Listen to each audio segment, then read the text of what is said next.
Happy draft day to all those who celebrate. I love the draft, always have. Growing up, it was like a holiday in my house. Me and my brothers would run to the store, get some snacks, and then we'd be planted in front of the TV for hours just watching it. So I'm excited for tonight. There's a couple prospects that I'm out on and a couple prospects that I really like. I'll admit, I'm not a college basketball expert.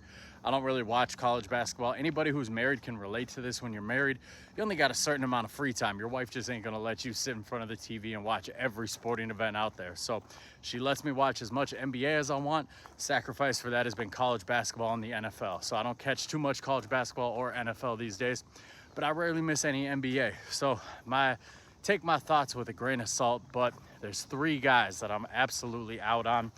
And one of them is Ace Bailey. Ace Bailey's a talented kid. What worries me with him is his best skill is tough shot making. And unless you're one of like the 10 best players in the NBA, you're just not going to get to take those kind of shots that you see him taking. So I don't think he can fit his game to fit into the NBA because I don't think he brings much else to the table. Not a defensive player, not a playmaker, not really a strong rebounder. We don't really know what he is at the next level. So all the stuff around him too, canceling workouts, trying to go somewhere. He seems like the classic good stats, bad team guy. My comp for him has always been Michael Beasley. So not super high on him. Noah Essengay, also out on him. His level of competition, he plays in a German league that's been described as extremely subpar, and he's not exactly dominating it. If you look at his true shooting percentage, it looks really good. But then if you watch him play, you see some of the fouls he's getting at that level. You're not going to get those calls at the NBA level. So don't really believe in him. And then you see him bailing on his team in the championship game to come to the draft.